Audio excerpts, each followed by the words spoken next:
Welcome to this debate for the candidates, or some people say forum, candidates for Congress. Count them, 12. All right? All right. It's a football team. Would the timekeeper please raise one of her time cards to show how everyone has to behave? Right, you don't need the 1 minute one. That's right, you just need 2 of them today, because they only get a minute for everything. This is the 1 minute relay for Congress. We've seated them in alphabetical order, and we'll start at the top of the alphabet with Susan Adams. And the first question, wait a minute, I gotta get organized here. They go backwards. What? Start in the middle. That's the audience. Poor Susan has to go first all the time. I know. Let's arm wrestle instead. Yeah, but I've got... I'm ready. Thank you. I was born ready. My checkoff list is all prepared for the way it is now. Okay. Susan, what will be your top environmental legislative priority if you are elected? Probably the same that I've taken as a top priority here, clean energy. I was the deciding vote in launching the Marin Clean Energy Authority here in Marin County. In my job as a Marin County Supervisor, I want to welcome all of you to the county campus. I think our climate change is certainly an issue that 99.9% of the people of the planet believe is occurring. And we have had a great deal of success not only in dealing with the climate change issues and reducing greenhouse gases with our clean energy, but in creating jobs. We've been able to have a drop in our unemployment rate from 10.5% to 6.5%, I think in part because of the new energy jobs that are coming in to our county. And I want to continue that. It's part of my mantra, which is the healthy planet, healthy communities approach. I've also launched some other initiatives here, polystyrene ban, the plastic bag ban, integrated pest management ordinance. And so I will continue to do that if you send me to Washington. All right. Next, Andy Caffrey. Hi, everybody. Well, I have a set of 7 positions called New Green America because I believe we can't reform enough this country, the government, or the economy to deal with the climate crisis adequately. So number 1 on my list is fight the climate crisis as threat number 1. I've been working on the climate issue for 30 years. I had the same professor Al Gore did, Roger Revelle. I've tried every kind of activism you can imagine. But now we're at the point where half of Greenland's ice sheet is sitting on a layer of water. We all know about the tundra problem with the methane being released. We all know that we can get down to the point where the Amazon catches on fire like it did about 30 million years ago. We're at a point where we have to do what we have to do. And so the second part of my campaign, or my New Green America proposals, is a war effort to convert, like we did in World War II, to get off fossil fuels and nuclear as fast as possible. In 1990, the EPA, IPCC, and Woods Hole Research Center all said we had to reduce our emissions 50 to 80% below 1990 levels by 2000. We didn't do it. We don't get any more time. So we have to do it as fast as we can. All right. Thank you for the shade for the timekeeper. Yay. She's cool now. Next, Brooke Clark. Hi. I think sustainability is the overriding issue for the environmental concerns. The climate change falls underneath sustainability. And the beauty of sustainability is that it not only affects environmental issues, but it has impacts on the economy and many other things. There's a couple of videos that I would like to recommend for you. One is called There's No Tomorrow, and the other is called The Most Important Video You'll Ever Watch, which is an 8-part series. The idea is that if you have growth in a finite world, you have a real problem. So when anyone talks about smart growth, that's a catastrophe. Any kind of growth is a real problem. And if the economy requires growth to work, then we've got a real problem. The other important thing to know is that Democrats and Republicans agree on the big issues. That would be war, economy, health care, justice. So if you vote for a Republican or you vote for a Democrat, your vote doesn't count. So that's why I'm an independent. So I strongly urge you to vote for an independent. Thank you. William Courtney. Good afternoon. Wish we had tents for everybody.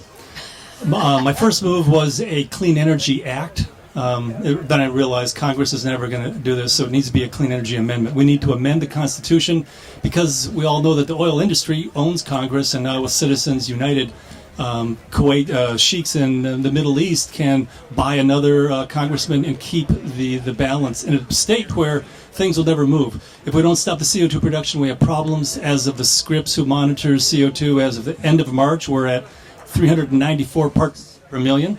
And we need to stop that. Methane, 19 times more potent than CO2. It's a third of the carbon is in the permafrost that's thawing. We have many very serious problems. It will require an act almost outside of Congress in order for us to be effective in this. If we're not effective, then the rest of it doesn't matter. Larry Frizzlin. Did I pronounce that right? Fritzlin, yeah. Yeah, okay. What we got right now is a mess. I think everybody agrees with that. You've heard some things talked about global warming, CO2 emissions, ice caps melting. Why? Why is that the case? I think that's the thing that we really need to be asking. The Democrats and the Republicans have created this, and why have they created it? The American people want a green earth. We want a world that works. And so I'm going to be talking about the root cause, which is the corruption in government in both parties. And one of the things that I would, if I was elected, I would propose a constitutional amendment that would say the following: Congress and the executive branch in all their actions will strive to recreate a biosphere like the one that existed when this country was founded. I think we can do that. I think in a generation we can take dams down, we can restore the soil, we have to end the carbon addiction. And I'm waiting for the woman to raise the flag there because I'm sure I went more in a minute. Okay, now you're done. Okay, Michael Halliwell. I'd start by repealing the ethanol subsidy and using the money we save from that to get rid of the 4.3 cent a gallon gas tax that Lynn Woolsey saddled us with. She cast the deciding vote for that. I would raise mileage standards to reward people who are driving fuel-efficient cars, and I would cut back on the general subsidies for oil that is not necessary when you're over $100 a barrel.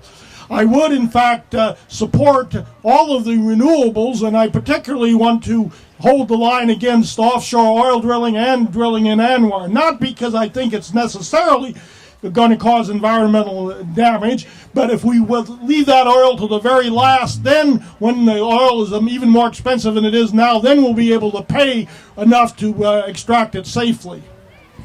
Jared Huffman. Hi everyone, I'm Jared Huffman, and I am going to bring an unprecedented level of experience and commitment to the environment to Congress. I currently chair the Environmental Caucus of the state legislature. I co-chair it with Senator Fran Pavley. I've been representing you here in Marin County for the last 6 years and also chair the Water Parks and Wildlife Committee. I've passed dozens of important environmental bills in the last 6 years across the range of environmental issues, and I'm going to continue that work in Congress, whether it's fighting to protect our coast and taking on big oil to make sure we're preventing oil spills, or building that clean energy economy and all of the recycling and product stewardship and habitat conservation challenges that we face for our environment. I am proud that I have been endorsed in this race by every environmental group to endorse, from Sierra Club, Defenders of Wildlife, Ocean Champions, Friends of the Earth, Environment California, Humane Society, on and on. They're endorsing me because I'm going to be more than just a good environmental vote on these issues in Congress. I'm going to be an environmental leader. And I promise you that when we take up that challenge of climate change, the bill is going to have my name on it. Stacy Lawson. Good afternoon, everyone. Well, Mother Earth couldn't be shining her glory on us any more than she is today. What a beautiful day and a great reminder that we need to be protecting our environment at all times. I think it's a shame that we don't have the music going here, and I think maybe we should either sing or dance our answers. What do you say? I'm for that. So my focus will be on clean energy policy. I think we need to make sure that we're actually stimulating the demand side for clean energy services, investing in the next generation smart electric grid, making sure that we have feed-in tariffs so that consumers can be incented to deploy things like solar and feed in excess energy into that grid, allow us to unleash the power of wind and to make sure that we have a full infrastructure for plug-in electric vehicles. I also think we need to have incentives for renewable and cleaner energy development, so making sure that we're setting national renewable energy standards, consumption standards, emission standards, and making sure that we have R&D tax credits that will drive the kind of innovation we need to be stewarding a renewable energy future. John Llewellyn. Hi, I'm John Llewellyn. I was at the first Earth Day in 1970 in Civic Center Plaza, San Francisco, 42 years ago. Now I'm a wild seaweed harvester in Mendocino County. I have a broad-based environmental intention. I'm an independent running on fundamental reform. My first priority is ocean protection and fisheries restoration. I think with our new district that covers the entire North Coast Ocean, it's either going to be industrialized or else we're going to keep it as one of the cleanest and most wonderful sources of food and recreation in the world. And I'm dedicated to that. Because of my efforts in the Ocean Protection Coalition over the years and other people, we've stopped offshore oil drilling, and now we need to change the fisheries allotments so that the hook and line fishermen can get the fish instead of the big dragnet trawlers. These are issues that I work with every day, and I want you to join with me to do that. Tiffany Renee. Thank you. As Petaluma Vice Mayor, I've been working on Sonoma Clean Power for the last 5+ years, since before I was elected to council.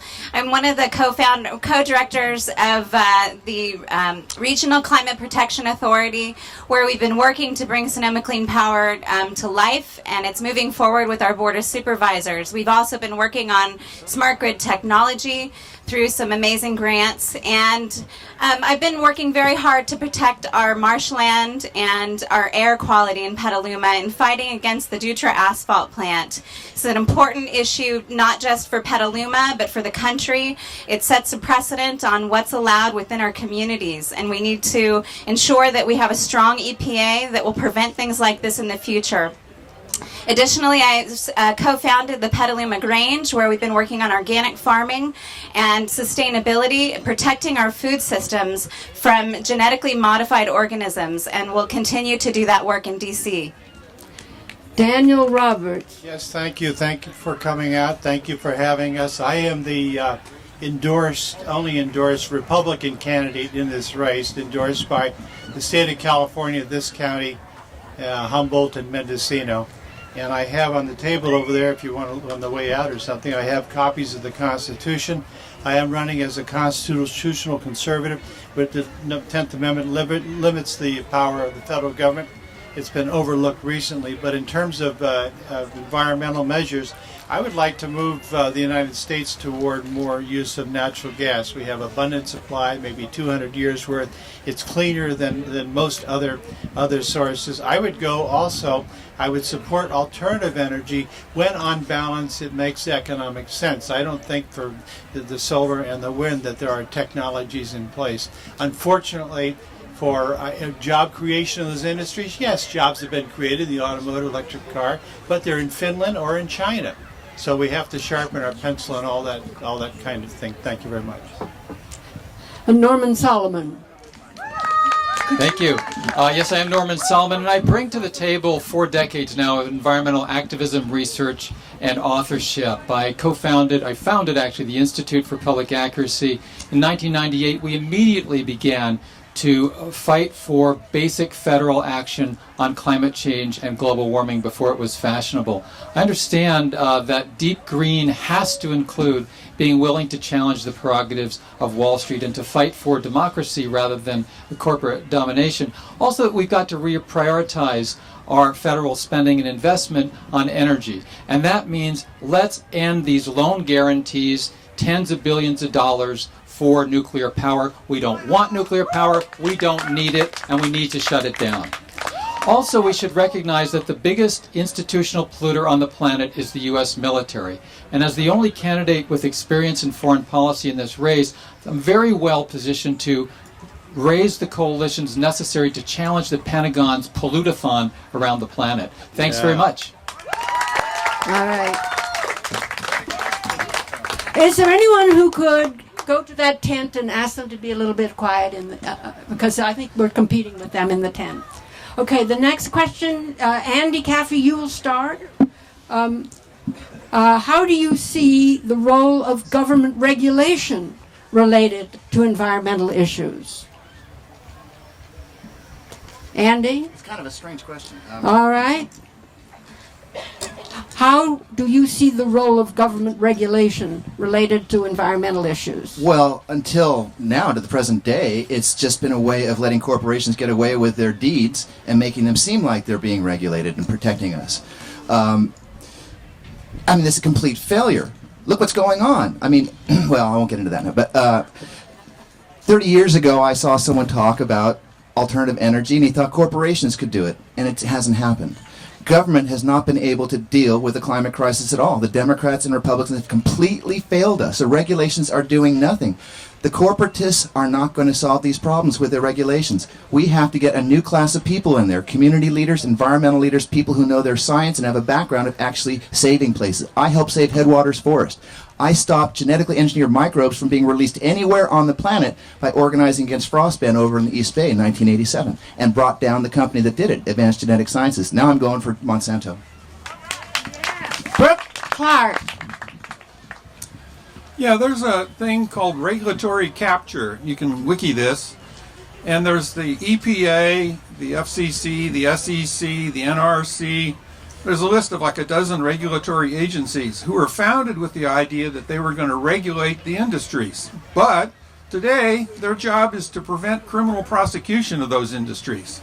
For example, the SEC's job is to prevent any criminals from going to jail for a felony. And that's true of the EPA, if you want to talk environmental stuff. So they've been captured. This has to do with revolving door and what I call structural problems in Washington. All the problems that we're experiencing aren't happening like the weather from some random event. They're happening because congressmen passed laws with good intentions, but they had unintended consequences. There's a book called Freakonomics that goes into this, actually a number of those books.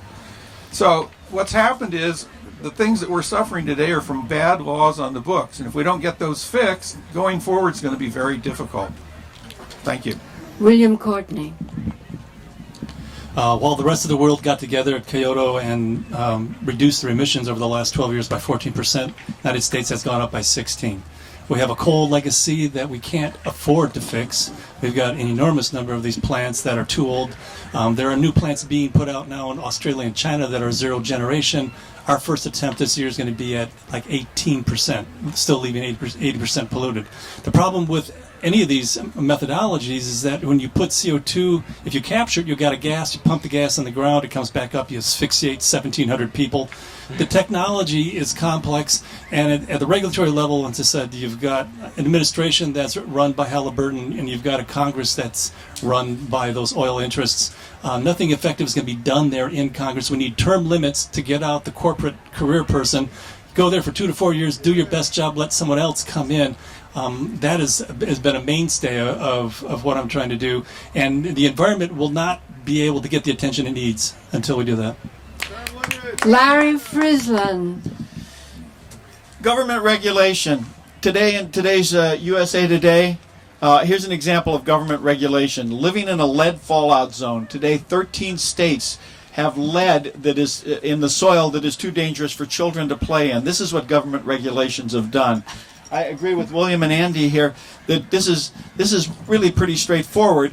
We just need to fix it. But why aren't we fixing it? I think the root cause is that the politicians are bought off. They go back to Washington and they put their hand out. We all know this. They raise hundreds of thousands, if not millions of dollars for the endless campaigns, and there's strings attached to all of that money that they take. And so I challenge Solomon and Huffman to take the pledge that I have, and that is go back to Washington and agree not to take money, to be able to not be beholden or bought off by the special interest. I think that's what needs to happen, and neither one of them have said that because they need that money and they're going to take that money, and that's what causes the problem. That's the root cause, the underlying. We can talk about biodiversity forever, but that's the root problem. Michael Hallowell. Government regulation is essential to keep from externalized costs being dumped on the rest of us. Back in 1970, I was the Reform Coalition running mate of Peter Bear, and we were supporting all sorts of environmental protections, such as the wild rivers, such as protecting the redwood forest. When the Big Green Initiative came up in 1990, I supported that along with, by the way, Dianne Feinstein, also Assemblyman Bill Falante, and we've got to have a strong support for protection against all sorts of environmental disasters and people cutting it too thin to try to extract the profits and leave the devil take the hindmost. I'm against the sort of leveraged bailout that allowed Pacific Lumber Company to knock down a whole bunch of redwoods and cause a lot of topsoil to flow off and clog up Eureka Bay. And generally, conservation means preserving the environment we found for the next generation. Jared Huffman. Thank you. I think there's sometimes an assumption that you have to choose between government regulations and the free market and the private sector. And the truth is, they actually need to work together to make things happen successfully. A good example of that is how we've been able to lead here in California. We have set laws like the Renewable Portfolio Standard, AB 32, our California Solar Initiative, where we used a combination of some command and control regulations, some incentives, but then once we sort of create that market and that framework through policy, the private sector is taking things over the finish line. That's why we're starting to see Nissan Leafs on the showroom floors, because California led on tailpipe emissions and on policies to require zero-emission vehicles. To give you another example, I authored a bill a few years ago to create the most ambitious lighting efficiency standards in the world at the time. That's now taken up in federal legislation. It's the law. And so for the first time in 100 years, the industry had an incentive to actually make the incandescent light bulb more efficient, and they've done it. And we're also seeing LEDs and halogens and new products. That's the way regulation and the private sector can work together. Stacey Lawson. I want to. How can you run for office when you haven't voted? Please. I have voted. Please do not disturb from the audience. No. So I want to add to Jared's point. I also want to say that for many years I was not sure that politics and politicians were actually solving these problems, and so the issue around my voting record I actually am very sensitive to, and I appreciate that that's an issue for some folks. And I think it was a mistake to not have voted as consistently as I should have. I didn't vote in primaries. And where we're fixing those mistakes are in the places like the Center for Entrepreneurship and Technology, where I co-founded a center to actually teach our young people how to address these issues. And I think regulation is one piece, having the right kinds of emission standards and clean water standards and species standards. But the other piece we need to think about is actually making fossil fuels less attractive. So we need to do things like ban projects like the the Keystone Pipeline, and we need to take away the tax breaks for oil industry that's actually driving a dirty fuel future for us. And we need to be making sure that we have the innovation that happens at places like the center at UC, where we're doing projects in solar and wind and electric vehicle, so that we can have the alternative renewable sources to move us forward. John Llewellyn. Yeah, the government regulations like the environmental protection, the environmental impact statements, we really need them. There are some regulations that I'm really working for. I've been working for all my life, and I'd like to see them happen. I'd like to see permanent protection from offshore oil drilling. This has been extended up to the Gulf of Farallones. It exists all the way down to Monterey. And now we need it north to the Oregon border and hopefully on up through Alaska. Permanent protection from offshore oil drilling. We need a National Energy Conversion Act, which will regulate our entire energy future so that we don't have an energy future based on terrifying fracking and tearing up the tar sands of Canada, and we have an energy future based on wind and solar. The regulations are the way that the people get together to solve our collective problems, and this is what we need. Tiffany Renee. Thank you. I believe that in order to really have good policy, you have to have good policy makers. As someone that's been involved in local policy and regional policy issues for many, many years, that's where I see the work is getting done. And it can be very dry and boring work. It's a lot of studying, it's a lot of evaluating the science and participating in the committee work that's being done. And so what we need are regulators and policymakers that are actually doing the work and representing us in DC. And I have a strong record of doing this, both prior to being on council and working on our development code to ensure that we would have heritage tree preservation, hillside protection, and reducing our greenhouse gas emissions. We were one of the first cities in the state where the governor said we had to, or the attorney general at the time said we had to deal with our greenhouse gas emissions before adopting our new general plan. I worked very hard on those kinds of issues, and it's something that I will continue to do in DC. Daniel Roberts. Yes, I'm the only candidate before you that has working experience and knowledge at the federal level. I'm on a national board, works with the Securities and Exchange Commission. I've been elected by some 900 firms in the western United States, 13 western states, to represent the interests of the smaller broker-dealers, of which I am one. For 25 years I've owned a small business. So with my hands-on experience with regulations, I know that Congress is enjoying right now a very low positive rating right now. It's really an F almost. But in terms of enacting regulations, the fact is that there's so many unintended consequences and adverse consequences, especially on the smaller firms. They're putting in regulation and securities is putting the smaller firms out of business. The bigger firms can deal with it. They can shift costs and survive any kind of regulation onslaught. Or they can get to the Congress directly. We know that. So there are no easy solutions. Thank you. Norman Solomon. Senator Barbara Boxer famously said that elections have consequences, and that certainly applies to the environment. And Stacy, since you brought it up, a little confused when you said a minute ago that you hadn't voted in primaries, but you also didn't vote in the general election, for instance, of November 2008 when Obama was elected. And so I'm just wondering if you could clarify that. That election had Prop 10 on it.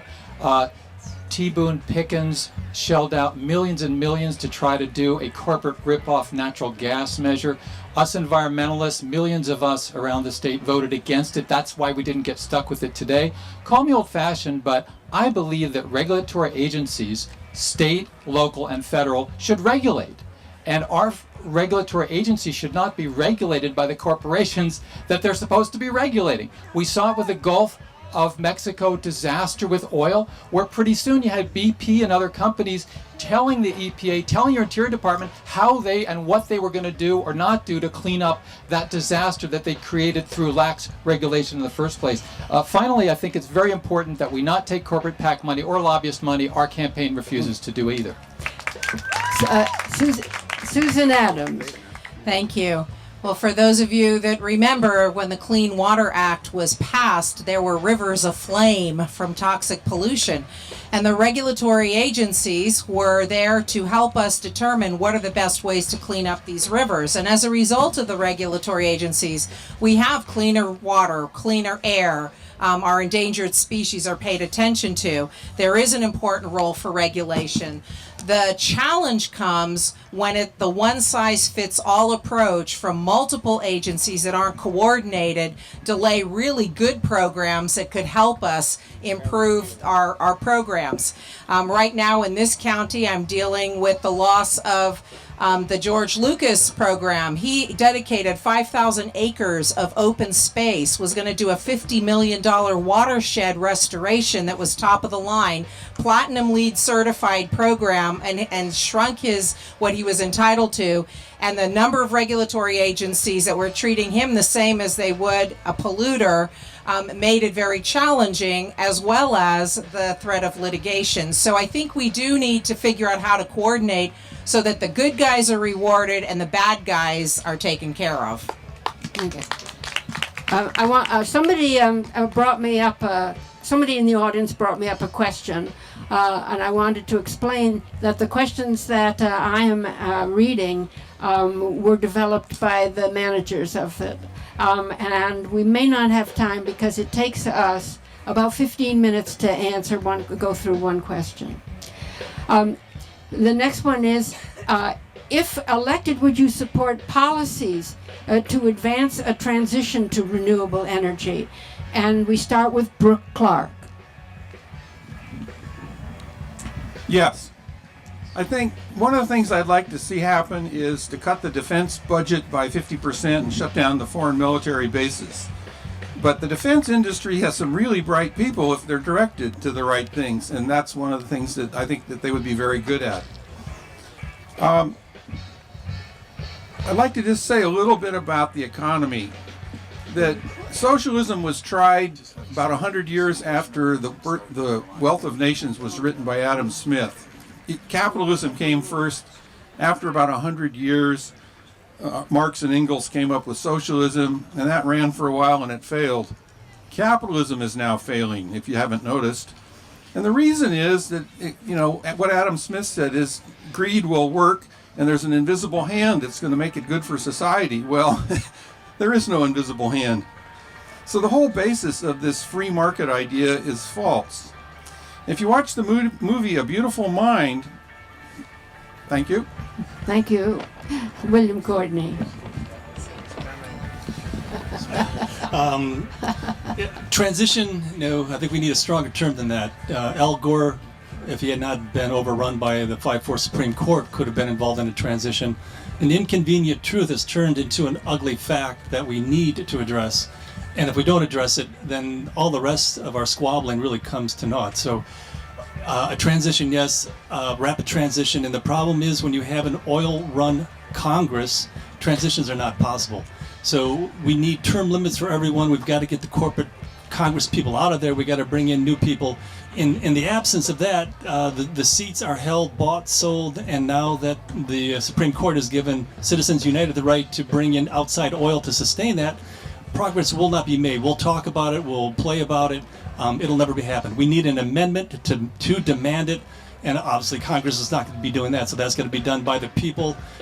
There are a lot of changes that I think the people are going to have to be involved in because Congress is incapable of taking the lead on a lot of these issues because they're just bought and sold. Larry Friesland. I'm going to stand up. This is one of support renewables. Sustainable, that's one of those duh questions. We could have started this in the 1960s. The question is, why haven't we? And, there's a saying that if a politician's lips are... How do you tell if a politician is lying? Their lips are moving? I want to challenge all of us. The mess we're in right now is because of the voters. We've enabled this. We can't blame the politicians for going back there and taking money and hanging on to power. I think a lot of people would like to do that. I pledge to go back there and not take money. And I think that one of the things that we really need to challenge is the two establishments guys, Solomon and Huffman. Ask them how they feel about the Democrats. I'm an independent. I'm leaning left. I registered as a Democrat for this. But they're not saying we're corrupt. They're not saying we're part of why we're building fracking and building Keystone. They're not saying that. They're not calling their own party out, which really makes me nervous. It makes me really nervous that they're liable to go back there and be like the guys we've had for the last 50 years who haven't done the job. Michael Hallowell. I have more renewable energy than anyone else up here. Back in 1970, the LA Times endorsed my candidacy against polluter Ralph Dills, primarily because of my strong environmental stand. In 2010, I was endorsed by the Marin Earthday and the Press Democrat also because of my opposition to offshore oil drilling. I believe renewable energy is the only way we can go that is not robbing from future generations. And the filthiest form of deficit spending there is nuclear power, because that toxic waste will be with us forever. And the heat keeps building up, and we have to find some place to keep it from leaking out, and we're going to goof. There are going to be accidents, and people die when radioactive material gets into their bodies. Well, how widely dispersed it is, we don't know. We do know that it is going to happen. And therefore, I strongly support collecting solar power in space and bringing it back here to Earth. That's the ultimate answer. I do not support the Obama administration's phase out of the manned space program. I think they're short-term oriented, as you can see from their campaign finance contributions. Jared Huffman. I agree that it has to be both a transition to renewables, but also a simultaneous and concurrent transition off of fossil fuels. These things have to happen together and with greater urgency. And that includes, on the fossil fuel side, continuing to fight against expanded drilling in sensitive places like Anwar and our coast and the Keystone Project and others. On the renewable side, I'm going to again be a little bit different because I'm going to talk about what I'm already doing and what I have done. I mentioned the energy efficiency side and my lighting efficiency standards. Energy efficiency is a huge part of greening our energy portfolio. That lighting policy is going to reduce by half the energy we use from overhead lighting by the year 2020. Lighting is 25% of our electrical use. That's a big deal. I got to author the largest solar hot water program in the United States, AB 1470, 4 years ago. That is going to be the single most meaningful tool we have in the toolbox to reduce our reliance on natural gas. We've put in place a renewable portfolio standard, low carbon fuel standards. All of these and more are going to be needed. California's led. We need to take it now to the federal level. Stacey Lawson. So transitioning from fossil fuels to more sustainable, low-impact energy sources is not only a environmental imperative, it's also a national security imperative, and it's a economic imperative. While California has led the way in this, we still have only 318,000 clean jobs, or clean tech-related jobs in our state, and that's less than 2% of our workforce. So I believe that actually strong standards are a path to creating more jobs, not hurting them. That this is, necessity is the mother of invention. That if we move our economy in the direction of renewable and alternative energy sources, and we do it quickly, that we will actually be powering a new wave of innovation that is far beyond what we've seen with the internet, with the Industrial Revolution. This is the opportunity actually to not only put ourselves on a sustainable path forward, but actually be creating a massive number of jobs that can put our folks back to work and make sure that our working and middle class families are taken care of, and we reduce the wealth and income gap in our country, which has gotten so terribly large. John Llewellyn. I was compelled to come and get in this race because I think that we need fundamental changes in this country. We need a National Peace Conversion Act to take our money and energy out of this ecocidal and suicidal, murderous, imperialistic military policy and put our energy into energy conversion. If I go there, you can count on me to write these big bills for these transitions.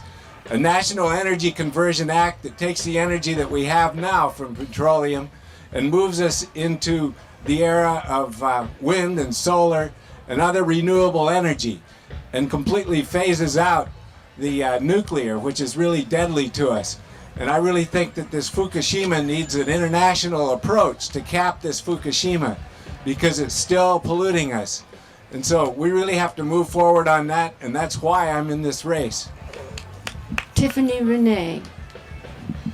Thank you. I just want to let the audience know that last fall I had consultants telling me I was going to need to spend 30 to 40 hours a week dialing for dollars, and I said no. And it's something that is so important. If we're going to go to DC, we need to be able to do the work of the people. And so by saying no, I have been able to continue my work both locally, and will be able to not bring that baggage with me to DC. When I was about 9 years old, I started climbing windmills. We had a friend who was very interested in solar and wind energy. And around the same time, I had my 6th grade teacher was teaching us about the history of the Middle East and learning about Iraq and Iran and the importance of oil in our future. That was 30 years ago, and we're still where we were then, if not worse off. We've got to cut our dependence on foreign oil, and we've got to move to renewables. I've been working in Sonoma County to do this, to improve efficiency so that we can prepare for the renewable energy economy. Thank you. Daniel Roberts. Yes, thank you. My take on this, that a vote for Dan Roberts as a conservative is a vote to protect the taxpayer's pocketbook and the ratepayers. That would be my starting point. Secondly, I've always admired the American tribes, Indian tribes, for their policy of treading lightly on nature.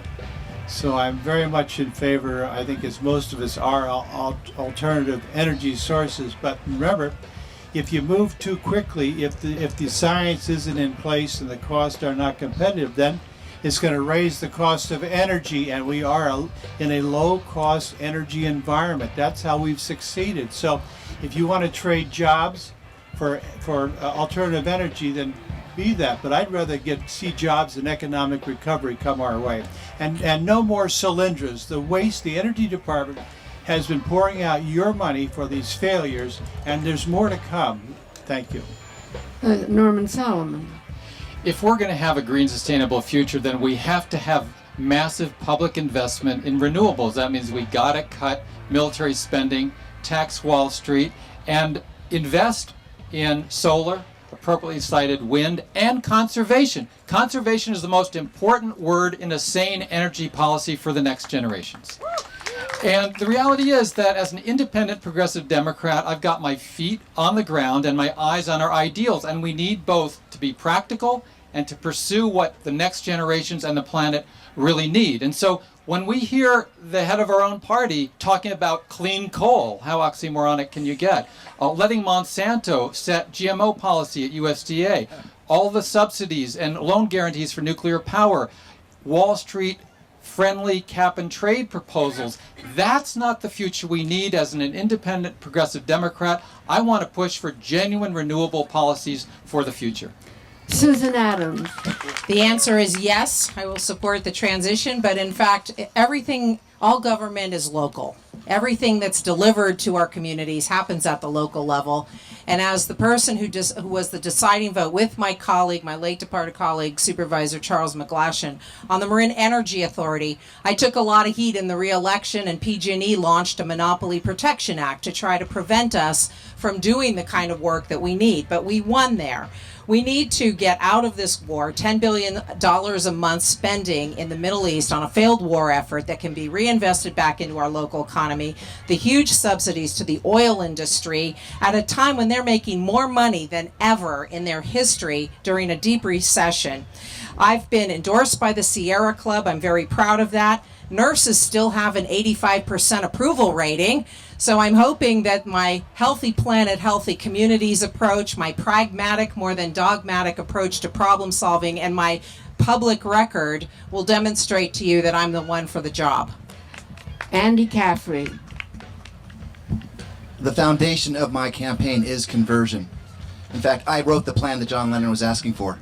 Fight the climate crisis is threat number one. Rebuild America's infrastructure around bioregions and sustainability to meet all our needs as close to home as possible. Tax the rich. Medicare for all, and expansion of the social safety net to get through this conversion. Retreat the U.S. empire, use the military only to defend Americans and their property, end corporate personhood, legalize marijuana, end the war on drugs, prosecute the Bush administration for crimes against humanity, war crimes, torture, murder, and electoral reform. If you think any of these people are going to get something like this through, as typical Democrats or Republicans, you need a lot to learn. I'm a Green. My campaign says giving the Democrats a chance to vote Green. It's also giving Republicans a chance to vote Green. We have to put citizen leaders into Congress, not corporatists. My campaign's about inventing a method by using the internet and our grassroots connections to get to as many people as you can with $1 million worth of ads. And I have the first TV commercials. No jobs on a dead planet. It's about the climate crisis and conversion. Watch it online. I wanted to ask, is there anyone here from the management of Earth Day here? I'm asking because it's now after 4 o'clock, and I wonder how much time. 4:30? Okay, because we are actually halfway through now. That is, with 3 questions, and this is the same as 2 more questions and a closing statement. So, 4:40. Okay, thanks. Thanks a lot. Okay, then we're going to start the next question, William Courtney, and it is: do you feel legislation should be enacted to reduce CO2 emissions? And if so, what type of legislation would you support? This feels like old home week. We need an amendment to the Constitution. We need to wrest the authority from the oil bloc. Nothing short of that is going to do anything in the way of progress. We can talk, we can pretend. That hasn't worked for the last 10 to 14 years. Our CO2 emissions have gone up by 16%. We need an alternative. I've studied hydrokinetic energy. We have a very long coastline. Right now in Australia, biopower is capturing that energy. That energy is put there when the moon goes around the Earth and creates tides. Zero CO2. So much electricity that we could heat, cool our houses. We could construct them out of aluminum and ceramic. The only thing standing in the way of that is the oil industry, and they run the executive branch, they run Congress, they run the whole world. We need to address these issues, and if you give me a couple of years, I'll do my best job. If it's not done, I'll let someone else do it. Larry Frisland. You know, how come there aren't thousands of people here? You know, it's like we're just like the population is so bored with our politicians because I just want to scream the thing that, you know, farmers step in when they're around bulls. You know, I just want to scream it. Up here you have some people that have some really good ideas, and we have some politicians that have the establishment behind them and who are probably going to go to Washington and be part of that establishment. And that is the problem. That is the core issue, is the corruption that's going on, and we're like they're bought off. And my pledge to not accept money, I think, needs to get out there. Any of you know Guy Kovaner from the Press Democrat or Richard Halstead from the IJ? Go have a chat with them. When we sit around and talk to them off stage, it's like, yeah, politicians are corrupt, they're nuts, they're taking the planet down, the planet's overheating, blah, blah, blah. But somehow this message doesn't make the newspapers. I get a sentence in there that Larry talks about corruption. I think the headline should be, Fritzland attacks corruption, blah, blah, blah. Michael Hallowell. I'd like to take issue with Norm Solomon on GMOs. I was in favor of opposing the GMO ban in Sonoma County. We won that one 58% to 42%. And as a result, you can do things like taking the vitamin A gene out of carrots and splicing it into rice. You get golden rice. You can use that in the third world to keep people from going blind. This is very important. Lynn Woolsey wanted $35 million for GMO research and couldn't come up with $1 million for mammograms for Marin General Hospital. This GMO ban situation is, she was worried about monarch butterflies. Now, I like to keep pesticides out of my food, and the way to do that is to make the corn so that it doesn't fit the caterpillar metabolism, so they don't eat it. Frankly, when I open up a corn on the cob and I find some insect larva has gotten there first, I think it's rather yucky. I think food for people is where I stand, and I think I'm pro-science and therefore pro-genetically modified organisms. Okay, Jared Huffman. Are you serious? Please, we promise this, all the candidates they'll be treated fairly. We have our job to do, though. Meanwhile, back at the question, which was about greenhouse gas caps in federal legislation, the answer is yes. There should be federal legislation capping greenhouse gas emissions. Absolutely. If we're serious about this climate crisis, there better be. And it's too bad that this Congress, I'm sure, cannot find a way to do it, but we have an opportunity to win 25 seats in the House of Representatives and turn this thing around and get it done. Now, the good news here is that the Supreme Court can't undo it, because they already ruled a couple of years ago in Massachusetts versus EPA, and California was a co-litigant in that effort. Jerry Brown is Attorney General in that case, that the Clean Air Act allows us to regulate carbon as a pollutant so that we can address greenhouse gas emissions. So we can do this. We've got the legal authority, and we have the precedent right here in California, where we have the world's most ambitious, enforceable, meaningful greenhouse gas reduction law in AB 32. I'm pleased to have been a part of that, of rolling it out, helping keep it on track, and it's a success. It's driving investment, creating jobs, and reducing greenhouse gases. Stacey Lawson. So I echo the very strong yes. I think we need to hit the oil and gas companies where it hurts. I think we need to make them spend a portion of their profits on renewable and alternative energy sources that reduce our greenhouse gas emissions. And we need to take away the tax incentives and other breaks that they've been gaining the advantage of for many decades now. We also need to make sure that we're improving or as aggressively advancing standards such as our CAFE standards, and that fleet manufacturers are reducing the emissions put out by both car and truck fleets.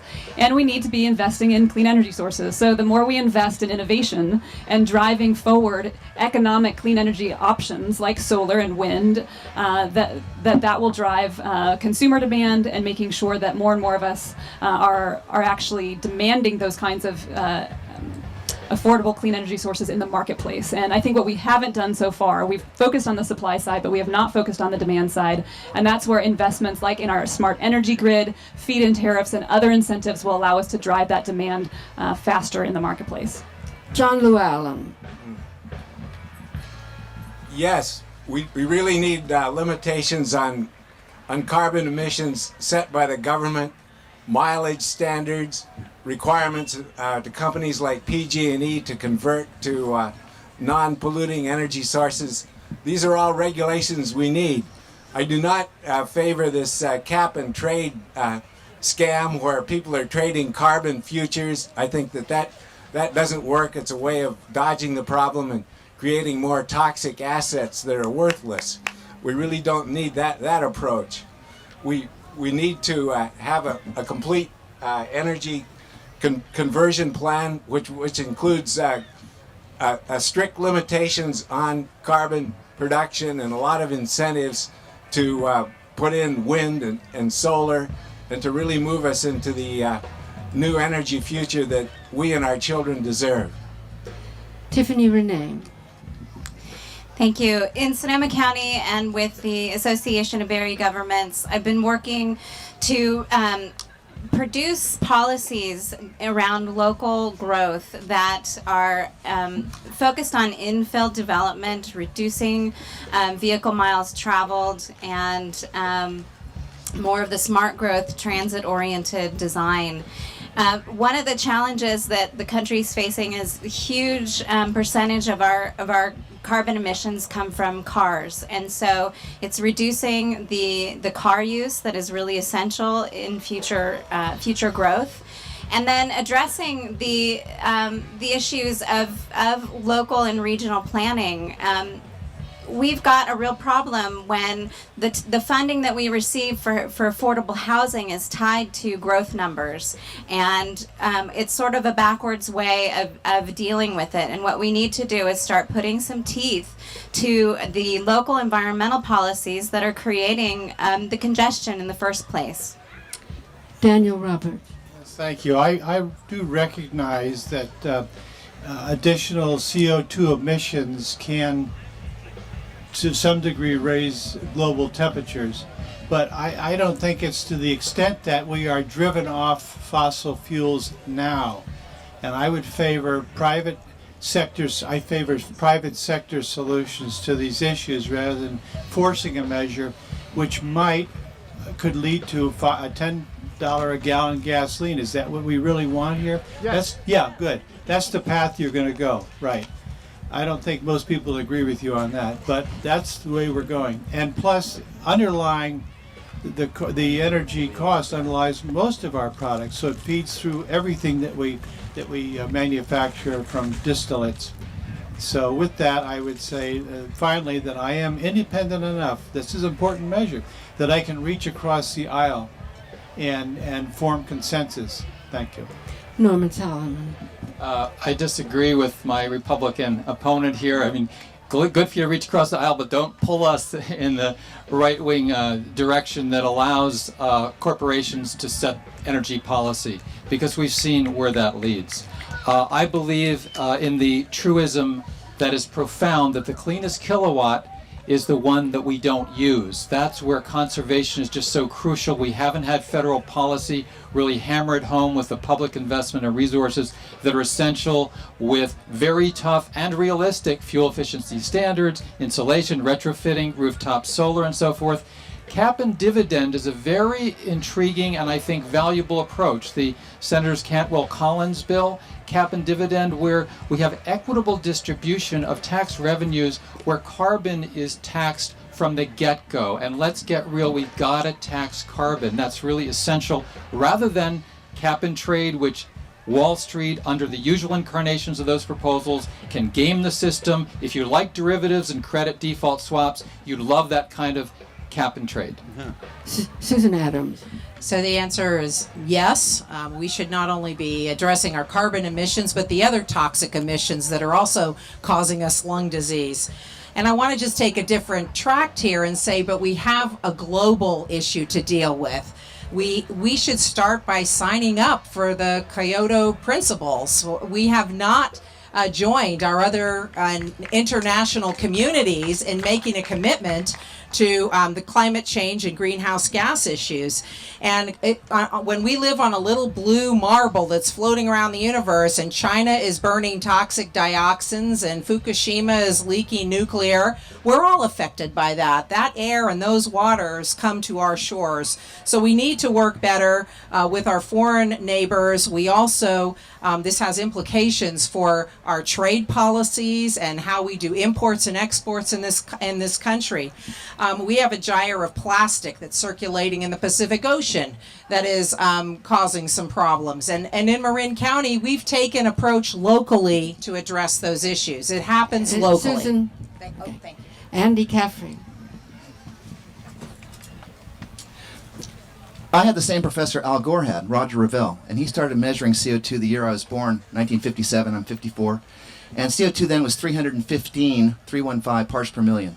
That was only 35 parts per million over pre-industrial levels at 280. We're now 110 parts per million over pre-industrial. In fact, we've doubled the natural range. I've studied the history of ice ages, and we go through glacial and interglacial oscillations. 100,000 years we're in what we consider an ice age, and then 10,000 years like what we have right now, the interglacial. And the natural variability is from 170 parts per million to 280. That's 110 parts per million. We've now added another 110. This requires a national emergency. President Obama has to declare a national emergency, and we have to join an effort to educate everybody and make this conversion. If we don't do it in time, we're dead. The most important question you should be asking yourself is how much do we have to reduce our fossil fuel emissions and how much time do we have to do it? If you can't do that, then I would suggest to you that you're betraying your children and grandchildren the way the Vietnam generation was betrayed by their parents. They just let Nixon and LBJ send their boys off to die and to become killers, and the parents did no homework. They didn't read about Vietnam. They didn't go to peace rallies. Brooke Clark. Yes, but how do you get this accomplished? If you think back to 2008, Obama said things you wanted to hear very much like these guys are saying, and he got in office and then did a 180 turn on you. I got a webpage called End Two-Party Government, two being a digit. And I think this is an extremely important concept. The Republican National Committee and the Democratic National Committee are super-duper-duper PACs. So if someone says they're not going to take PAC money and then they're a Republican or a Democrat, they're already bought. Yeah, it's a disaster. It's that simple. And to fix this, we got to get some independent people in office. It doesn't take a majority of independent people, it just takes a handful. All we need to do is have enough to block silly bills and pass good ones. Right now you have party paralysis where they fight each other, nothing gets accomplished. So again, if someone's a Democrat or a Republican and you vote for them, you're insane, because insanity is doing something over and over again expecting a change. Okay, this is the last question. Given the current climate in Congress, what can realistically be achieved on environmental issues? And Larry, you start first. What can realistically be changed? Well, actually, nothing is going to be changed if we keep the same people back there that we have. 90% of us do not trust Washington. And I wrote a book called We Are the 99% and We're Running for Office, Washington's Worst Nightmare. The reality is that it's the establishment on both sides. I challenge Norman Solomon. He says on his website, no PAC money. The FEC shows he does. He says he won't accept corporate PAC money. That's like the Republicans saying they won't accept union PAC money. It's disingenuous. The reality is that he and Hoffman are establishment Democrats, and I would love to vote for them if they would just be honest and talk about the $28 billion that the Democrats, give to the oil industry and the other ways that they're part of the mess that we've been talking about that's in Washington. The reality is that the establishment Democrats and the Republicans are the same group of people, and that's why 90% of us don't trust them. Michael Hallowell.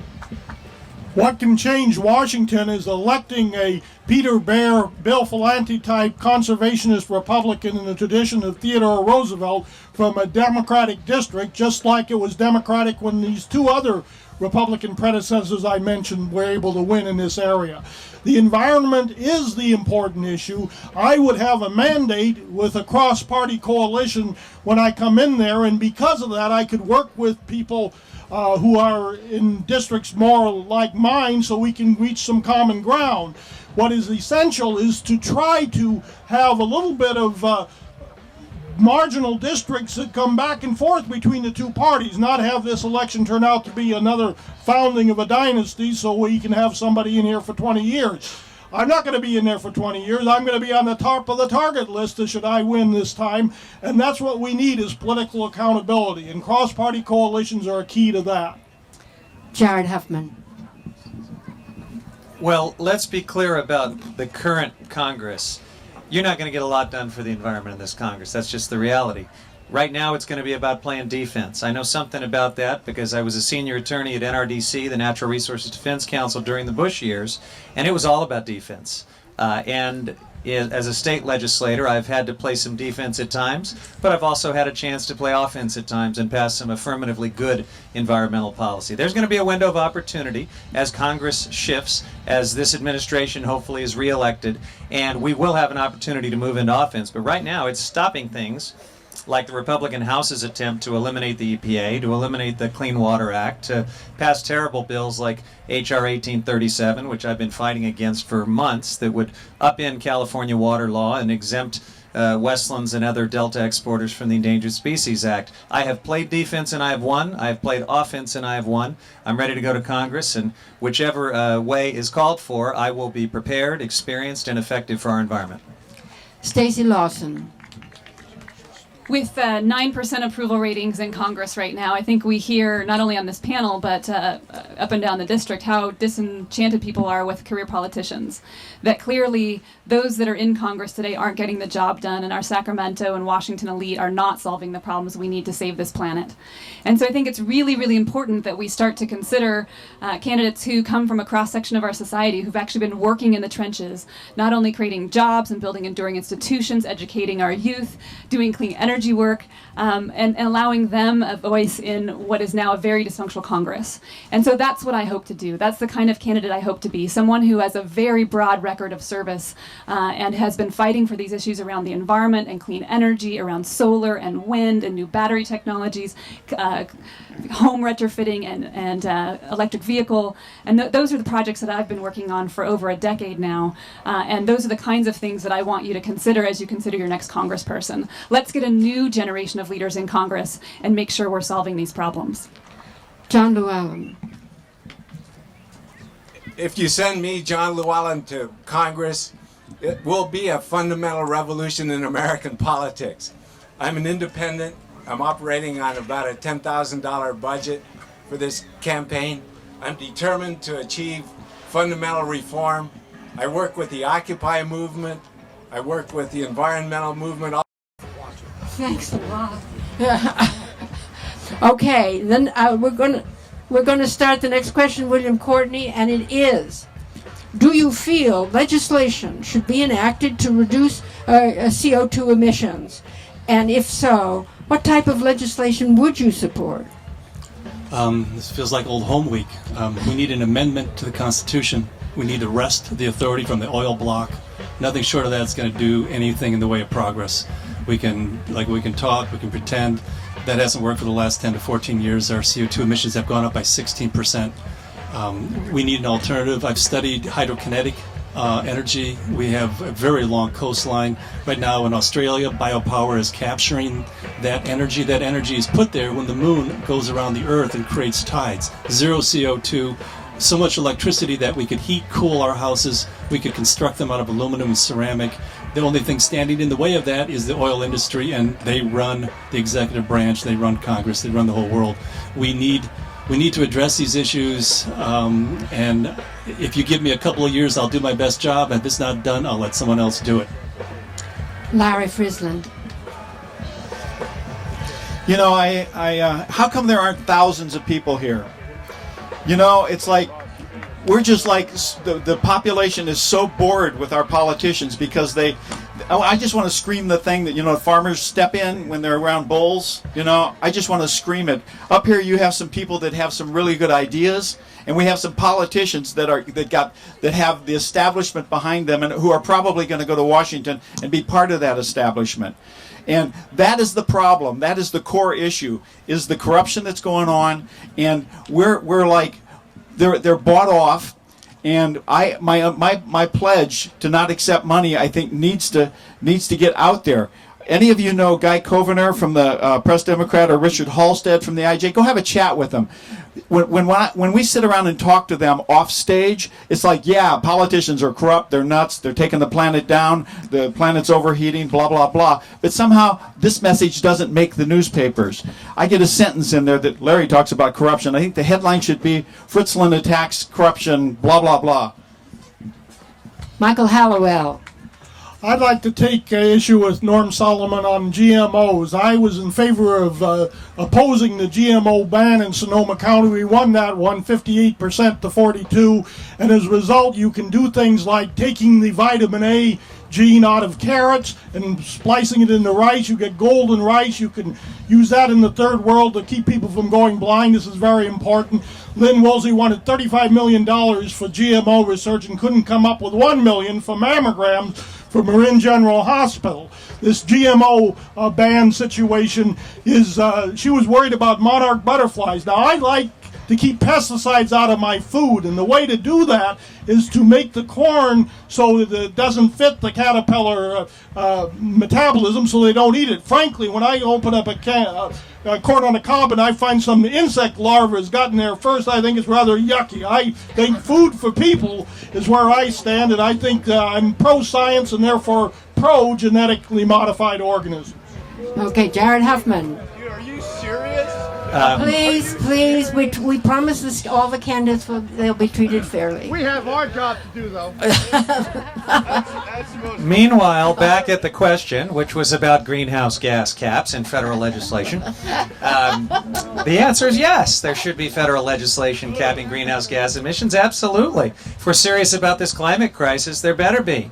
And it's too bad that this Congress, I'm sure, cannot find a way to do it, but we have an opportunity to win 25 seats in the House of Representatives and turn this thing around and get it done. Now, the good news here is that the Supreme Court can't undo it, because they already ruled a couple of years ago in Massachusetts versus EPA, and California was a co-litigant in that effort, Jerry Brown as Attorney General in that case, that the Clean Air Act allows us to regulate carbon as a pollutant so that we can address greenhouse gas emissions. So we can do this. We've got the legal authority, and we have the precedent right here in California, where we have the world's most ambitious, enforceable, meaningful greenhouse gas reduction law in AB 32. I'm pleased to have been a part of that, of rolling it out, helping keep it on track, and it's a success. It's driving investment, creating jobs, and reducing greenhouse gases. Stacey Lawson. So I echo the very strong yes. I think we need to hit the oil and gas companies where it hurts. I think we need to make them spend a portion of their profits on renewable and alternative energy sources that reduce our greenhouse gas emissions. And we need to take away the tax incentives and other breaks that they've been gaining the advantage of for many decades now. We also need to make sure that we're improving or as aggressively advancing standards such as our CAFE standards, and that fleet manufacturers are reducing the emissions put out by both car and truck fleets, and we need to be investing in clean energy sources. So the more we invest in innovation and driving forward economic clean energy options like solar and wind, that will drive consumer demand and making sure that more and more of us are actually demanding those kinds of affordable clean energy sources in the marketplace. And I think what we haven't done so far, we've focused on the supply side, but we have not focused on the demand side. And that's where investments like in our smart energy grid, feed-in tariffs, and other incentives will allow us to drive that demand faster in the marketplace. John Llewellyn. Yes, we really need limitations on carbon emissions set by the government, mileage standards, requirements to companies like PG&E to convert to non-polluting energy sources. These are all regulations we need. I do not favor this cap and trade scam where people are trading carbon futures. I think that doesn't work. It's a way of dodging the problem and creating more toxic assets that are worthless. We really don't need that approach. We need to have a complete energy conversion plan, which includes strict limitations on carbon production and a lot of incentives to put in wind and solar, and to really move us into the new energy future that we and our children deserve. Tiffany Renee. Thank you. In Sonoma County and with the Association of Area Governments, I've been working to produce policies around local growth that are focused on infill development, reducing vehicle miles traveled, and more of the smart growth, transit-oriented design. One of the challenges that the country is facing is a huge percentage of our carbon emissions come from cars, and so it's reducing the car use that is really essential in future growth, and then addressing the issues of local and regional planning. We've got a real problem when the funding that we receive for affordable housing is tied to growth numbers, and it's sort of a backwards way of dealing with it. And what we need to do is start putting some teeth to the local environmental policies that are creating the congestion in the first place. Daniel Roberts. Thank you. I do recognize that additional CO2 emissions can to some degree raise global temperatures, but I don't think it's to the extent that we are driven off fossil fuels now. And I would favor private sector solutions to these issues rather than forcing a measure which could lead to a $10 a gallon gasoline. Is that what we really want here? Yes. Good. That's the path you're going to go, right? I don't think most people agree with you on that, but that's the way we're going. And plus, underlying the energy cost underlies most of our products, so it feeds through everything that we manufacture from distillates. So with that, I would say finally that I am independent enough. This is an important measure that I can reach across the aisle and form consensus. Thank you. Norman Solomon. I disagree with my Republican opponent here. I mean, good for you to reach across the aisle, but don't pull us in the right-wing direction that allows corporations to set energy policy, because we've seen where that leads.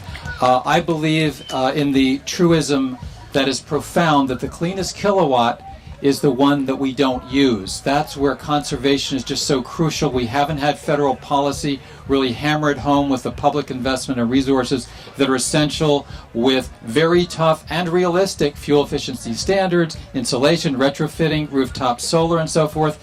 Cap and dividend is a very intriguing and I think valuable approach. The Senators Cantwell-Collins bill, cap and dividend, where we have equitable distribution of tax revenues where carbon is taxed from the get-go. And let's get real, we've got to tax carbon. That's really essential, rather than cap and trade, which Wall Street, under the usual incarnations of those proposals, can game the system. If you like derivatives and credit default swaps, you'd love that kind of cap and trade.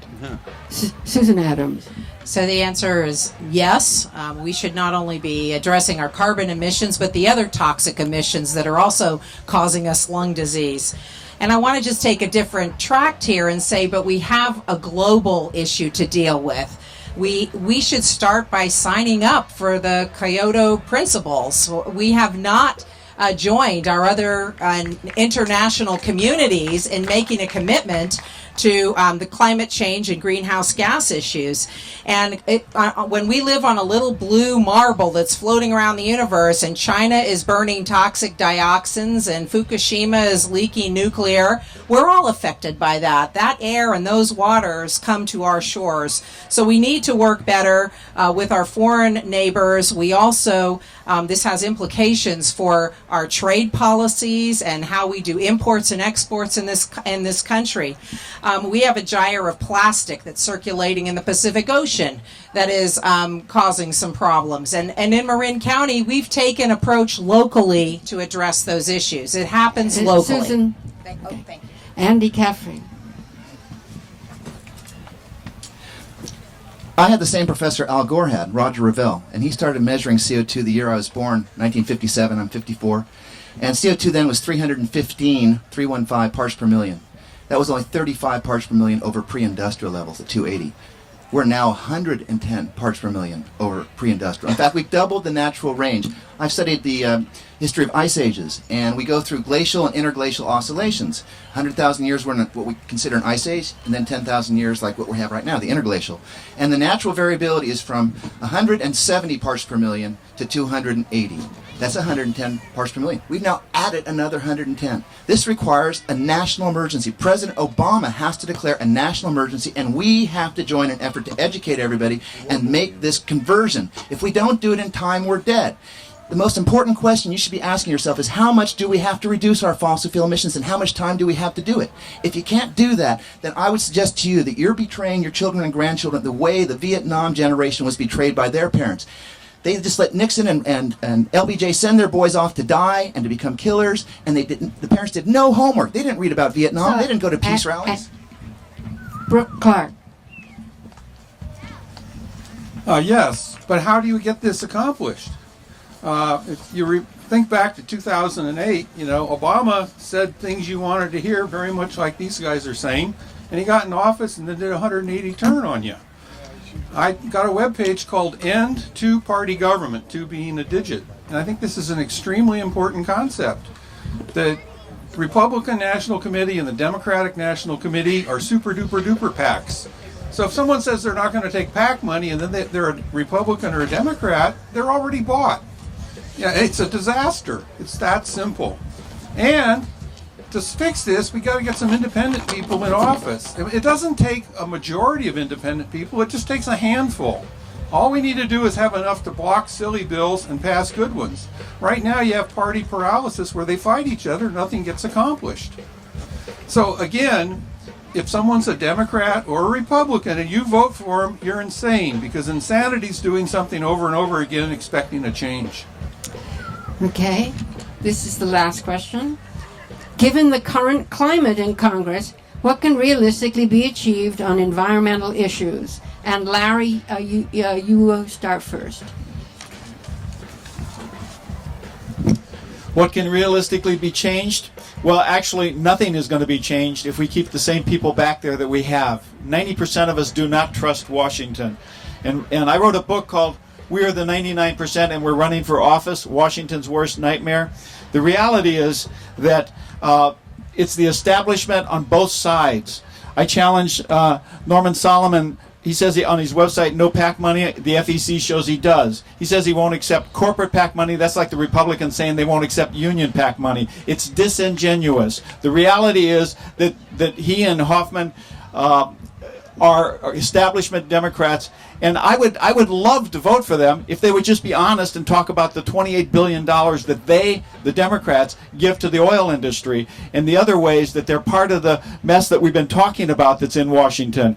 The reality is that the establishment Democrats and the Republicans are the same group of people, and that's why 90% of us don't trust them. Michael Hallowell. What can change Washington is electing a Peter Bear, Bill Falanti type conservationist Republican in the tradition of Theodore Roosevelt from a Democratic district, just like it was Democratic when these two other Republican predecessors I mentioned were able to win in this area. The environment is the important issue. I would have a mandate with a cross-party coalition when I come in there, and because of that I could work with people who are in districts more like mine so we can reach some common ground. What is essential is to try to have a little bit of marginal districts that come back and forth between the two parties, not have this election turn out to be another founding of a dynasty so we can have somebody in here for 20 years. I'm not going to be in there for 20 years. I'm going to be on the top of the target list should I win this time, and that's what we need is political accountability, and cross-party coalitions are a key to that. Jared Huffman. Well, let's be clear about the current Congress. You're not going to get a lot done for the environment in this Congress. That's just the reality. Right now, it's going to be about playing defense. I know something about that because I was a senior attorney at NRDC, the Natural Resources Defense Council, during the Bush years, and it was all about defense. As a state legislator, I've had to play some defense at times, but I've also had a chance to play offense at times and pass some affirmatively good environmental policy. There's going to be a window of opportunity as Congress shifts, as this administration hopefully is reelected, and we will have an opportunity to move into offense. But right now, it's stopping things like the Republican House's attempt to eliminate the EPA, to eliminate the Clean Water Act, to pass terrible bills like H.R. 1837, which I've been fighting against for months, that would upend California water law and exempt Westlands and other Delta exporters from the Endangered Species Act. I have played defense and I have won. I have played offense and I have won. I'm ready to go to Congress, and whichever way is called for, I will be prepared, experienced, and effective for our environment. Stacey Lawson. With 9% approval ratings in Congress right now, I think we hear, not only on this panel, but up and down the district, how disenchanted people are with career politicians. That clearly those that are in Congress today aren't getting the job done, and our Sacramento and Washington elite are not solving the problems we need to save this planet. And so I think it's really, really important that we start to consider candidates who come from a cross-section of our society who've actually been working in the trenches, not only creating jobs and building enduring institutions, educating our youth, doing clean energy work, and allowing them a voice in what is now a very dysfunctional Congress. And so that's what I hope to do. That's the kind of candidate I hope to be, someone who has a very broad record of service and has been fighting for these issues around the environment and clean energy, around solar and wind and new battery technologies, home retrofitting and electric vehicle. And those are the projects that I've been working on for over a decade now. And those are the kinds of things that I want you to consider as you consider your next congressperson. Let's get a new generation of leaders in Congress and make sure we're solving these problems. John Llewellyn. If you send me, John Llewellyn, to Congress, it will be a fundamental revolution in American politics. I'm an independent. I'm operating on about a $10,000 budget for this campaign. I'm determined to achieve fundamental reform. I work with the Occupy movement. I work with the environmental movement. And the environment, there is a trade-off if the technology is not in place. For example, we have Lucas Films up there just is leaving the county now, and there's a whole 600 or 800 jobs you're going to lose in Marin County. Is that what I ask you? Is that what you really want? Is that what you really want? The EPA ran them off. So let's be careful. I would be for reasonable regulation, but not one that kills jobs or economic opportunity. Thank you. Norman Solomon. If we're going to move congressional action on the environment, and that, for that matter, on other imperative issues, in the directions that we desperately need, then I think we're going to need an attitude adjustment for those who we send to Washington. Rather than, say, working your way up the ladder from Sacramento to Washington, the notion that, I've done all these things and now let me do things some more. The real understanding of social change is that it's not a Lone Ranger activity. Is it a coincidence that we got landmark legislation like the National Environmental Policy Act, NEPA, such a profound new law in 1971, the year after the first Earth Day? No, it's because we create social change from the base. We organize at the grassroots. We educate, we agitate, we demonstrate. And those we elect should come out of, or at least be consciously responsive and part of those social movements to create the imperatives that the next generations require. Susan Adams. Yes, first, I just want to say in response to Stacey's claims, there's actually no evidence in the public record that green, clean jobs and clean energy programs have ever been made. For me, we've delivered the goods here at the county, and I have a very public record that demonstrates my support for the clean energy program and a number of other environmental initiatives that we're showing the rest of the country how you can do it by doing it locally. It's about getting to yes, and I believe all things are possible. All things are possible. It's not doom and gloom. It's about finding the common language, asking the questions. Do you want clean air to breathe? Do you want clean water to drink? I would be willing to bet most people say yes to those two questions. Then the answer is, how do we get there, and how do we ensure that those that would not want us to have those opportunities for clean air and clean water are dealt with in a way that they're supposed to be dealt with, and not ruining the businesses of the people that are providing really good, clean, sustainable jobs and programs. Andy Caffrey. The largest organized crime syndicate and terrorism network in world history is the Republican Party. The second largest is the Democratic Party. No, these people aren't going to do it for us. President Obama wants to reduce fossil fuel emissions 80% below 1990 levels by 2050. 45 years too late. So I'm asking you, do you think any of these people are going to challenge that, are going to fight? The BBC calls me the world's first GM crop trasher, because I use every technique possible. I've written legislation, I've filed lawsuits. One of the things we're going to do with GMO, require liability coverage before they can do tests. Lloyd's of London said that would cost way too much, so the tests would not happen. We can try to pull these things too, thinking outside the box. I also coined the meme climate crisis, and it was a reaction to Al Gore being sent over to gut Kyoto by Bill Clinton. This is a crisis. We have to deal with it as a crisis, and that means we have to do things we never have done before. So that's what you have to go through in your head. Think, well, can we just go with a status quo candidate, or do we really have to do something different we haven't done before, but we damn well better do it? Brooke Clark. Again, what can be changed, to me, means how do we get people in Washington that will make the changes? And my webpage, End Two-Party Government, goes into this. It's really a problem. The other thing that the candidates up here are talking about is looking forward. What can we do? And I say we have to also look backward. A lot of the problems we have are because of laws that are already on the books. And if you leave them there, there's no hope. One case in point is the prisons. There's a lot of people in prisons now because of laws that were passed in 1990, tough on crime, 3 strikes you're out, things like that. So now the U.S. is the #1 country in the world with people in prisons. We have twice as many people per 100,000 as Denmark, and 20 times other Scandinavian countries. It's a national disaster. And it costs a lot of money in lives and in dollars in people's lives. So that's an example of things that are already on the books that are messing us up today. The problems we have today aren't caused by the weather. They're caused by laws that Congress has passed. Thank you. Have fun. Well, William Courtney. Some of you folks may have remembered the Vietnam protests in Washington. That's now a crime. Every member of the Progressive Caucus of the Democratic Party voted against the right to protest, the right to assemble, the right to speak, the right to seek redress. They know things we don't know. No lie can live forever. If you go to Loose Change, 9/11, in plain sight, tell me if you think that Flight 77 parked in the Pentagon. I'm double boarded in forensics. I was putting my tie on to go to federal court that morning, watched the plane park there, horrified.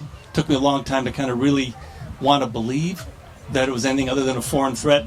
Obviously, it's a threat that dropped the third building, and we have a tape where the person said they decided to pull it. How do you set up a pull in a couple hours?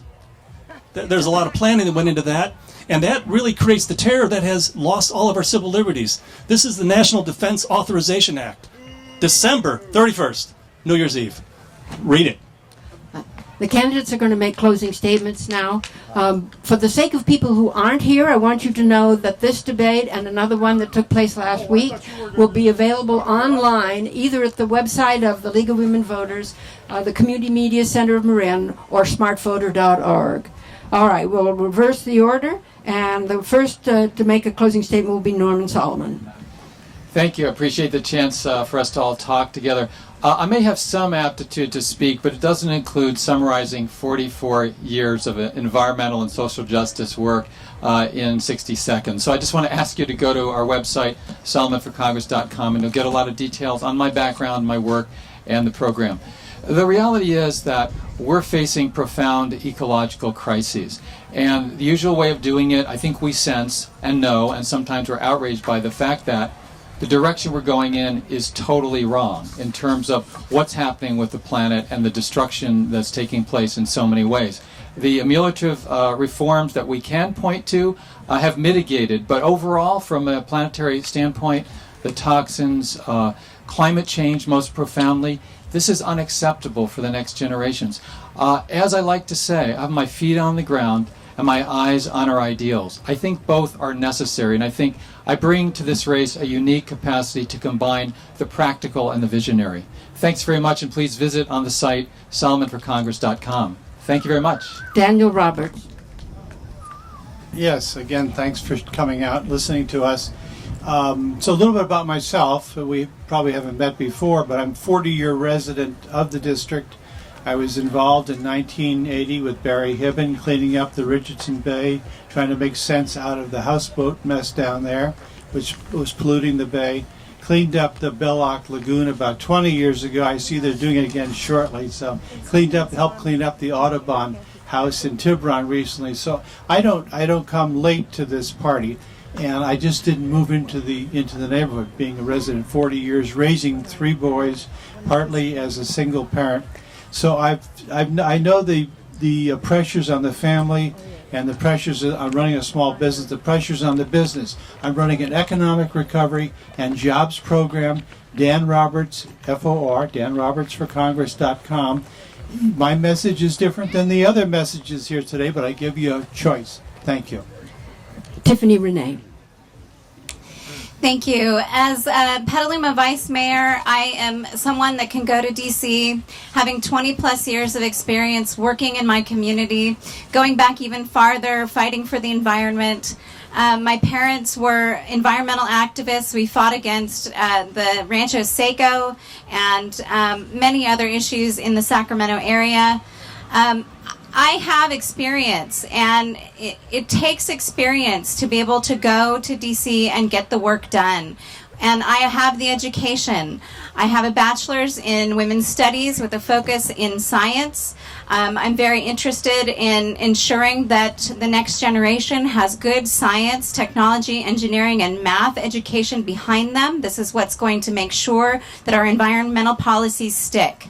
And I have a master's degree. I helped to form the Integral Ecology Focus at California Institute of Integral Studies. I'm a systems thinker. I think globally, and that's what we need in DC at this time. Tiffany Renee for Congress.com. Thank you. Stacy Lawson. John Llewellyn. Oh, John Llewellyn. Thank you. It's, I can count on the candidates to keep me honest. Yes, my friends, I'm one of the founders of the environmental movement, I can say. I was really there in 1970 when it began. It's in my heart and my blood. And now I live in the heart of the Northern California bioregion. I established a business where I could live in harmony with the environment, hand harvesting wild seaweed sustainably. I love people, and I love this bioregion. And I really want to thank you. You people have transcended the hopelessness that people feel, and you believe that actually we can organize to make change. And I want to ask you to join with me and keep organizing, keep moving toward making the environment, peace, social justice changes that we know that we need, because we can do it. If you send me back there, I won't be beholden to any of the corporate interests. I've spent a whole lifetime not selling out, and I'm not going to sell out now. Thanks. Okay, now Stacy Lawson. Thank you. And thank you everyone for being here. It's really a pleasure to be able to share ideas with you. Our campaign really has been about fighting for our working and middle class families, making sure we have a sustainable path forward environmentally and with clean energy, and of course education for our kids. And as part of that, I have a 20-year background both in economic development but also in education. So with the Center for Entrepreneurship and Technology, which I co-founded, we're involved in social justice and economic justice and charting a clean energy future. And I think it's probably this point in the race where folks who feel threatened by a candidate start doing attacks. So we've put actually a page up on our website called Fight Back with the Facts. So any of the things that were said here today, you can go on there and see what's really true. And I guess the last thing I'd say is I was approached by one of the folks in the audience who's a supporter of one of my opponents, and she came up to me and she said, "I hate you." And the first thing I thought was, I love you, and I don't even know you. But this may be what's wrong with our politics, that somehow we've gotten so divided that we forget that love is actually the thing that brings us together. And only if we love our planet and we love each other can we actually find the solutions that we need to get through this. So I hope to be a candidate that represents that love, and I will love all of you. Thank you. Jared Huffman. Well, amen to that. And I just want to say, again, I'm Jared Huffman, and I think that a 2-decade career of fighting for our environment as an environmental attorney in local government, as a state legislator, getting things done, getting results done, I think that matters.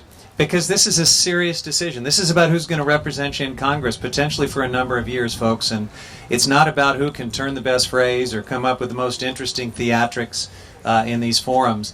It's about who is the real deal. And I promise you, if you go to my website, jaredhuffman.com, and look under the environment, it's not going to be a very close call. You're going to see dozens of serious environmental bills that I have authored and passed. You're going to see a background that shows you that these are core values for me. You're going to see dozens of environmental awards that I've gotten for my legislative leadership. It's more than just the fact that every environmental group, including the Sierra Club, has endorsed me in this race. It's the fact that this is in many ways my life's calling. I want to take it to the federal level and represent you there, and I appreciate sharing this afternoon with you. Michael Hallowell.